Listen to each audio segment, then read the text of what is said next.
Welcome back to the IROC Business with Confidence podcast, your go-to resource for monetizing your passions while keeping your budget in mind. I'm your host, Corey Conga Foster, transformational speaker, certified business coach, trainer, and CEO of IROC Marketable Business Solutions.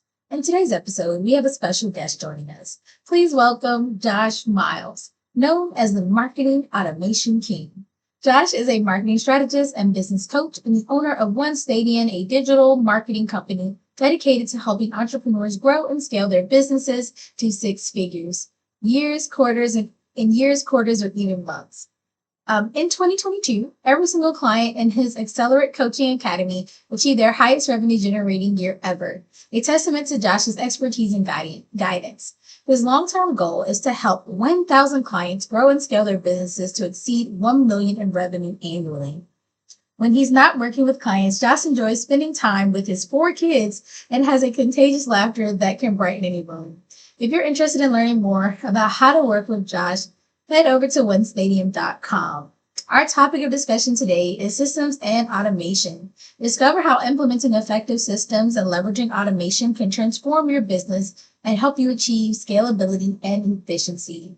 Josh will share his insights, strategies, and best practices to help you streamline your operations, save time, and maximize your business growth. All right. Hello, guys. Welcome back to the podcast.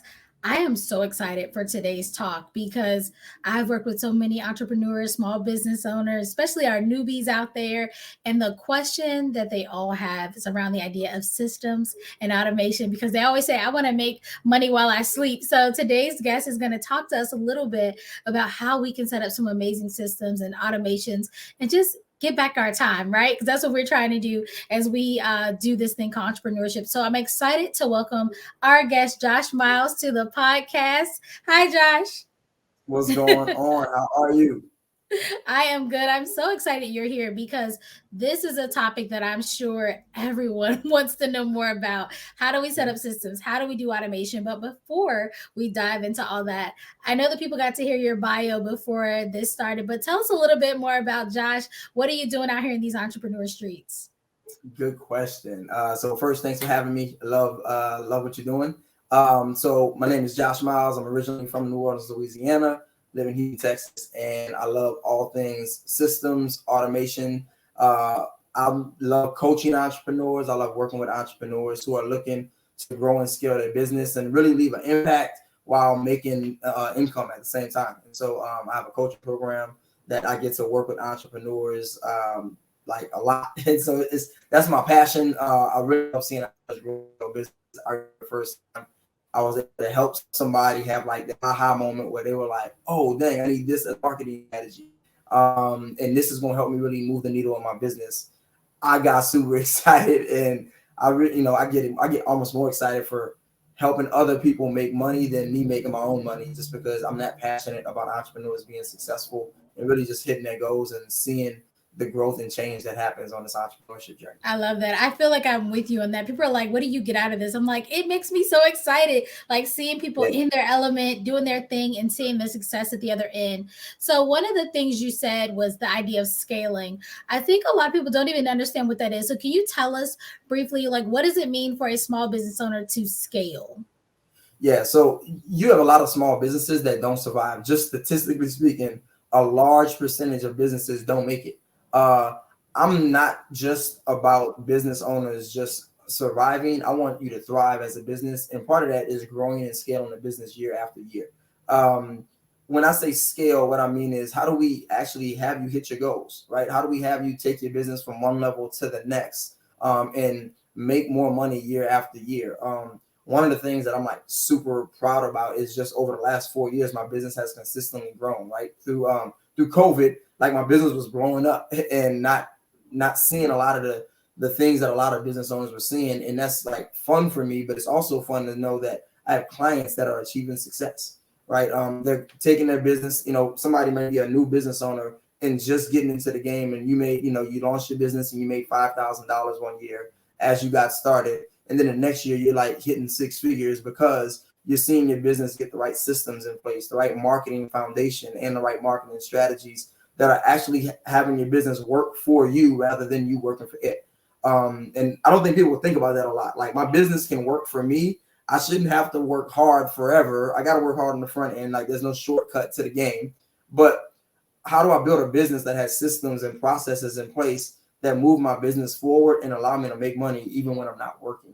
That's the key. I love that. That is a perfect definition of scalability, because I think some people think it has to be like a certain milestone, but within your business plan, within your own goals and your own business structure, you can decide kind of what does it mean for your business to scale. Because some of you may be scaling just from moving from hobby to full-time entrepreneur. Like, all right, we're making some big leaps there. And then some of you may be what my son calls a thousandaire, and you're trying to reach, that multi six-figure place and things of that nature. So wherever you are right now, I think the idea is how do we do what we're doing now, but then take it to that next level. So let's get into this talk of systems, right?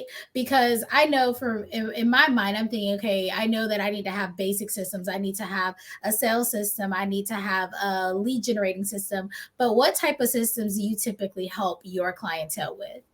Yeah, so one of the things that I believe I'm good at is building end-to-end automated marketing systems, which obviously touch on your operations a little bit. But if you think about your business in a marketing strategy, you really have like traffic, which is like the top of your funnel.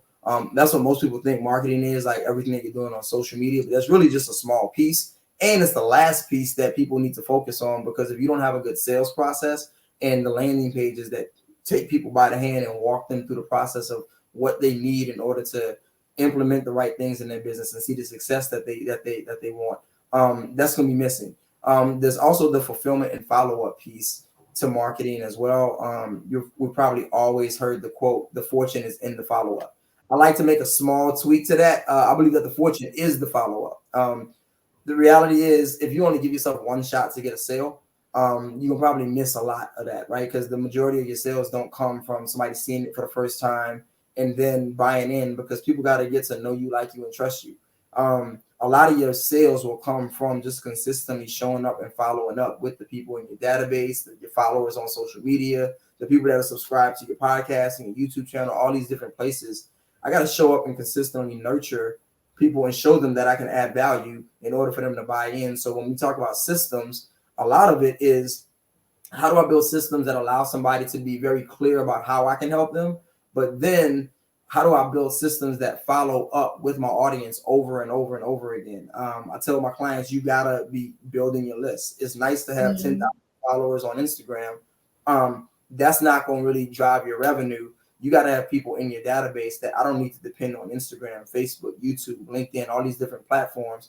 I don't have to depend on those places in order to get my message in front of you, because I've got you on my email list. So if I've got your name, email, phone number, I can email you, I can call you, I can text you, I can do all these different things, and I'm really in the driver's seat of being able to get in front of you. But the beautiful thing is I can put systems in place that work for me, and the email drip campaigns and the automated email and text message follow-up happens automatically, because I already know once you come into my economy, you're going to follow a certain path, and my systems are just taking you down the path automatically. And so, as I like to say it, you really put people on the escalator where it takes them where they need to be, rather than you or them having to work to get there.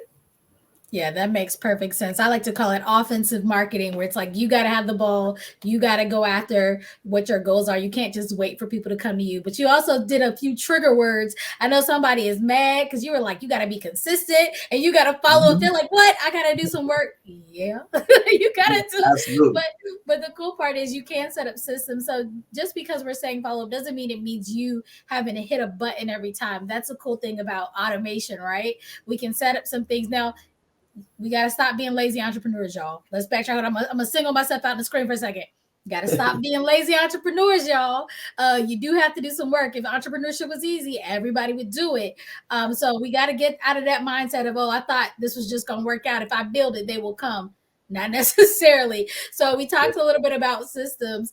And like I said, you don't have to do it all, one button at a time. So let's talk a little about automation. How can we get back a little bit of our time within these systems to ensure that these things get done, but we don't always have to be the person hitting the button to send that email to one person at a time? Like, how do we do that? Yeah, good question. So I have what I call my ISA method. ISA, it stands for integration, segmentation, automation. And it's really a framework and a process to getting to the point where you can automate your business. You need a tool that's called a CRM, or a customer relationship management tool.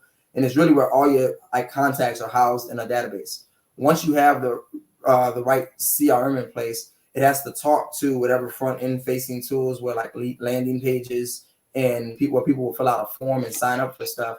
Once they do that, I've got to be able to segment those contacts and know that, okay, person A signed up for the lead magnet and the free PDF. Person B signed up to be a part of the online training. How do I communicate a message on autopilot based on the decisions that they've made? It's beautiful because when you have the right systems in place, you can automate a lot of that, and you can have a system that's built to make decisions for you based on the things that somebody has done and or not done. So if they haven't opened certain emails or clicked certain links, or they haven't signed up for the next thing, I can have emails go out to those individuals automatically. And I can just build the system one time and say, when this happens, do this, or when this doesn't happen, do this. And then the system runs. And the beautiful thing about it is it gives you that consistency without you having to work for it, right? Let's be honest. If 1,000 people showed up to most of our businesses tomorrow and everything was manual, we dropping the ball at some point. Right? There's no way I'm gonna be able to handle all of that. The beautiful thing is when you have a system that's already built to do certain things based on customer decisions and non-decisions, then it's always the same, and everybody's going through the same process. Everybody's getting the same experience. Everybody's getting the same value add, and it's a beautiful way to serve people and make money in the process. I love that. And I know some of you guys are listening and freaking out right now because there's a lot being thrown at you. I was like, I get most of you are new. So what I did was I wrote down while he was talking a few little words we gonna define for y'all, because I don't want you to feel like this is too advanced, because I promise you, maybe the terminology may be a little outside your wheelhouse, but the system is not. And the cool part is that I bring on experts. These people specialize in that. So I don't want you to feel like you're lost. Connect with them. Hit them up. We're going to give you his information before we go, because these experts can more easily talk to you about these areas and break it down for you in a way that's easy to understand. But we're going to get a few little definitions out the way for y'all so that you're not too lost. So look, we're going to rapid fire these real quick. You said the word integrate. And I know that you mean it in the context of like things talking to one another. So can you quickly just kind of tell us, like, how does that work when you put a system like your CRM to your email system? Like, how do they talk to each other? Yep, good question. So every tool, there's no one tool that does like everything that you need. That's why people have different things. So you might have a calendar scheduling tool, and you might have a place where your website is, and then you have this CRM. The goal is to get them to talk to one another. Each of these platforms they should have a section where they have like integrations. You can look up the word integrations in your system, and you go there and it'll ask you, well, what tool do you want to connect to it? And it'll literally walk you step by step through the process of integrating that tool or connecting that tool directly to the other one. And essentially what you're doing is allowing two tools to just talk to one another. It's almost like we both speak English. We're allowing us to be in the same space now where we can actually have a conversation and move information back and forth between one and the other. And so that's what I mean by integration. Yeah, I think people need to realize that, because a lot of people come to me and they've already bought a tool here and a tool there. And I'm like, well, let's look and see what you got and what talks to one another. Because you'll get mad, you'll buy all this stuff, and then you're like, dang, it don't work. And then you got to buy a whole new software that then their only job is to connect these systems. And so I want you guys to be thinking through that, especially as you start your business. What systems do I like? How do they work with the other systems I enjoy? Like, I really enjoy Honeybook. That is my current CRM. Some people like Dubsado, HubSpot. Those are all great, affordable solutions. And then I also love for email marketing things like GetResponse, ConvertKit, Flowdesk, MailChimp, a little bit. But yeah, these are all great systems, and they do talk to one another. Same with like your website platforms.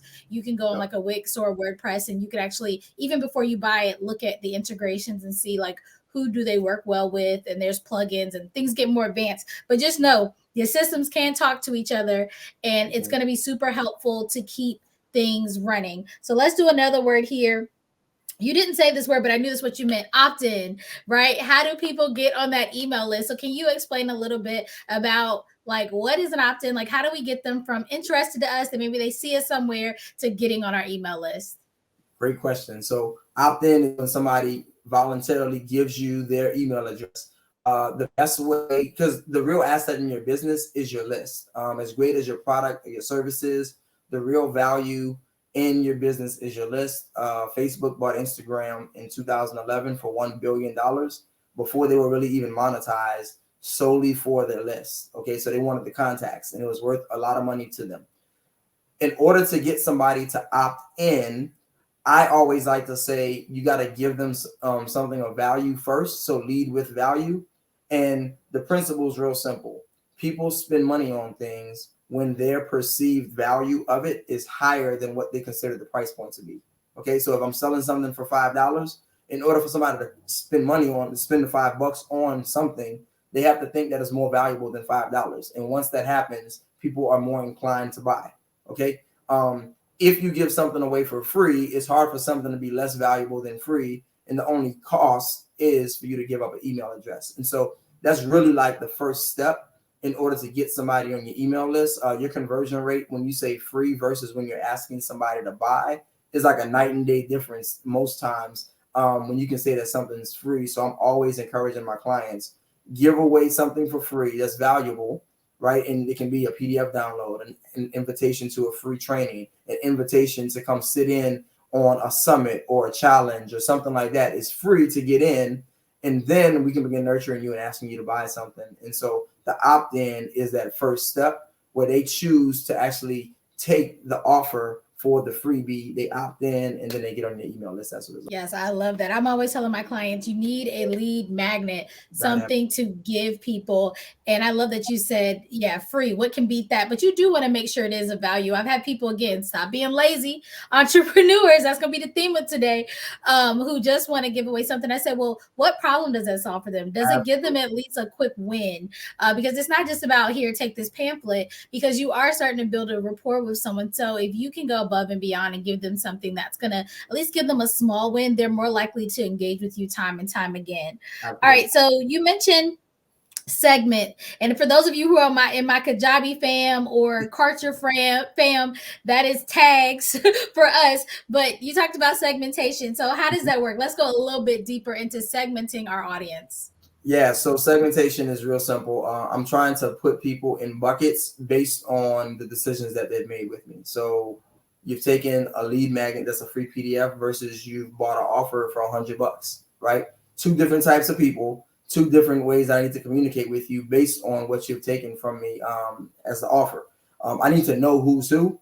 And so one way to segment, I have 3 levels of segmentation. Typically in my CRM, I have lists. Well, list is like the 30,000 foot view of segmentation. Tags are like the 300 foot view. And then I have what I call custom fields, where maybe it's something specific to every individual, like their birthday, their address. Maybe I'm in a business where I need somebody's social security number, right? That's like the 3 foot view, where it's very specific to the individual. And I have different levels of segmentation, but I need to know who's who. And those different levels of segmentation allow me to know, like, did you just take the freebie, or have you bought something? I have an opt-in list and a buyer's list, right? But then I might have 100 people on the buyer's list. What did they buy? I use tags to segment them, and I know exactly what products or services that they actually took advantage of. And so segmentation is just how we put people in neat buckets and groups based on the actions that they're taking with us in our business. Wow. So we've gotten all this information. We've gotten them to opt in through our funnel, and they have now given us all their whole information. You get social security numbers. Okay. All the things. So you got all this information. We can see what products they use, what events they've been to, all this stuff. We got all this information. We're sending them emails. We're being able to see open rates, click rates, etc. What are we really supposed to do with all this information? Like, are we supposed to look at these analytics, or should we just say, yay, we got all this stuff working? Yeah. So it's a numbers game. When it comes to business, it's a numbers game. You got to look at your data. One thing that you should do with it is contact your list consistently and give them an opportunity to take the next step with you. As an entrepreneur, if you really believe you have value to offer to the world and to your community, then you should give people an opportunity to not just stop with the decision that they've already made by getting on your list, but to continue to move forward with you based on all the value that you have to offer down the road, right? So you got to contact them and use that data. But the other side to this is once we start getting information, we can look at the numbers and we can know, is this email any good? Are people opening it? Does it make sense? Because if they aren't opening it, maybe we need to change some stuff in the subject line or change some of the verbiage in the email to get people to take the next action. And so there's all kind of data you can use, but looking at your numbers as people are coming through your pipeline is like critical, because business is literally a numbers game. Once you launch stuff, it's a numbers game to know, does the community, does the people that I'm looking to serve, is this helpful for them? Do they like it? Do they need it? And you can make changes and pivots as necessary once you do that. Somebody is thinking right now, I thought you said we were going to get our time back, but I'm getting all this work to do. But guys, I promise you, the cool part is this is where your time comes in. I'm going to help you bridge this gap in your mind. Yes, there is work one time to put these systems in place. Yep. Yes, there is work with going back and reviewing your numbers and making adjustments. But the time you're saving is you don't have to keep track necessarily manually with every lead that you're trying to get. You don't have to send one email at a time and rewrite emails. You don't have to get somebody a product by sending them an email in a DM or something like that, and then asking them later how it went, and you're having to remember all these pieces. The system is saving you time. It's into your list, they literally will get a sequence of emails that keeps you following up, right? And that when you are ready to send out an email about an event, you can have a pre-event sequence that goes out, and you can see who's opening that and clicking on that. And once they do join, there's another sequence. So all this stuff is automated. So yes, you got to do a little bit of work to set it up. Yes, you got to check in on it, right? Because, you're trying to get this thing right. But after that, it really does have not a mind of its own, but it has its own thing. Like, it just does what it does, which is going to save you as an entrepreneur so much of your time. And then once you build, once you scale, we're going to use that word. We talked about it today. You're going to be able to delegate a lot of these things to your team, and they're going to be able to see what's been working and then build on that. So you're not having to start from scratch. Absolutely. All right. So one of the things you mentioned to us was this thing, and I want to know more about it, the business acceleration method, because I ain't never heard of it before. So tell us a little bit, what is the business acceleration method? How can we get it? No, I'm joking, but if there's a way to get it, but what is this business acceleration method? Yeah, so my business acceleration method is my primary framework that I use to coach all my clients and help anybody that's looking for help in their marketing strategy. I've broken marketing down in the most basic format that I think is possible. No matter how big your business is, no matter how new your business is, any of those things, everybody in the history of mankind that's owned the business has always tried to do the same thing. The first thing they tried to do is get their message and their offer out in front of their audience, right?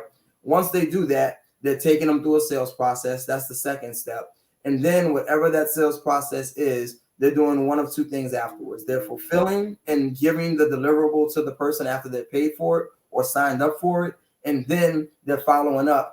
And that fulfillment and follow-up piece becomes almost like a pendulum, where we fulfill, we follow up. Or if they haven't gotten anything for us to fulfill on, we follow up until they take us up on the offer. And we're literally trying to move people from one thing to the next in our business. And that's marketing.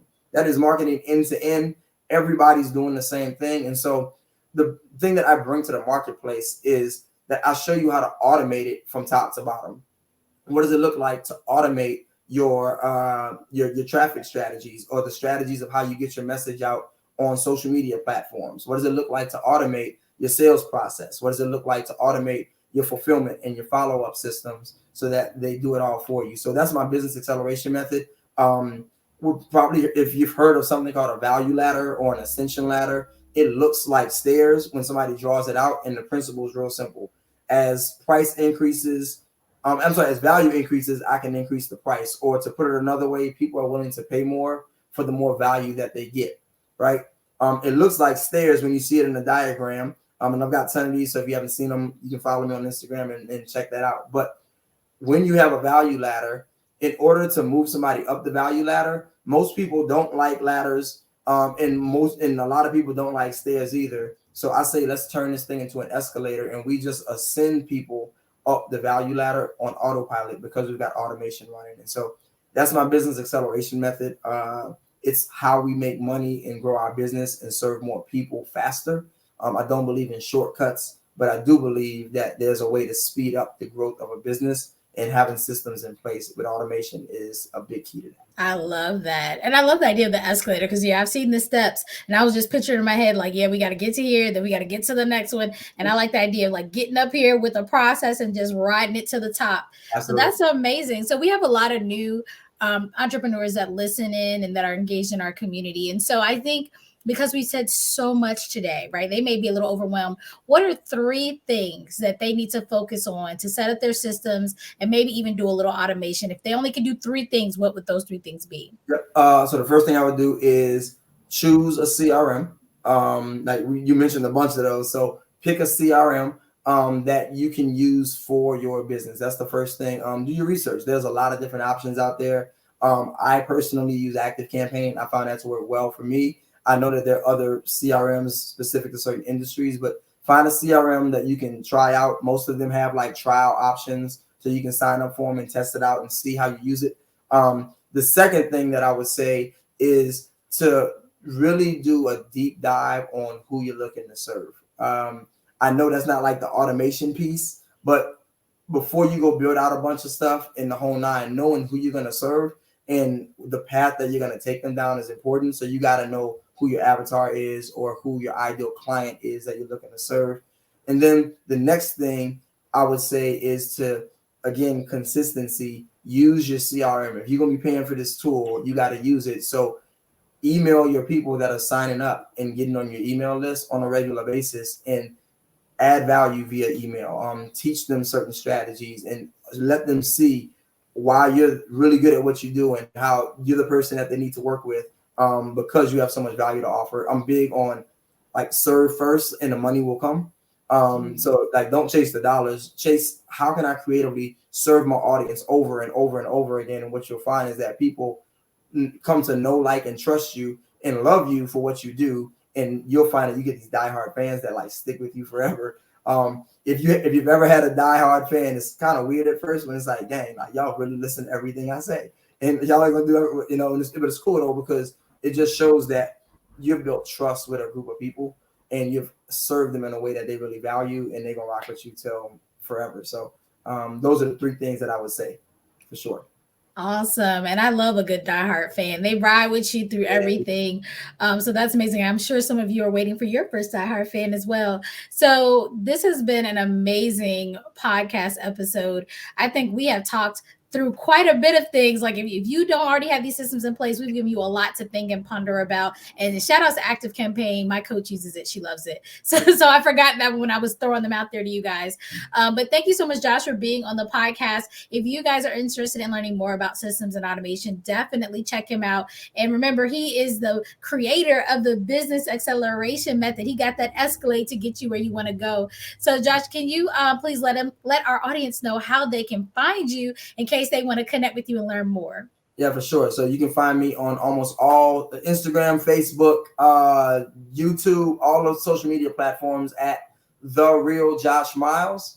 That's what you can find me. That's my name on all platforms. On Twitter, it's just Real Josh Miles. But if you go on Instagram, Facebook, anywhere like that, it's at The Real Josh Miles. Would love to have y'all follow me and see how I can serve and help y'all as best possible. Awesome. Thank you so much for being here. This was fun because I love, if you can't tell, I love me some sales, some marketing, some automation. So this was a great conversation. I definitely hope to have Josh back in the IROC community, giving us more wisdom in the near future. But guys, thank you so much for listening. If you enjoyed this episode and you want to hear more episodes just like it with experts coming in, talking to you about all the things that they know, right? All the things that they can deep dive on, please do tune in. We drop a new episode every single week. But until next time, we will talk to you.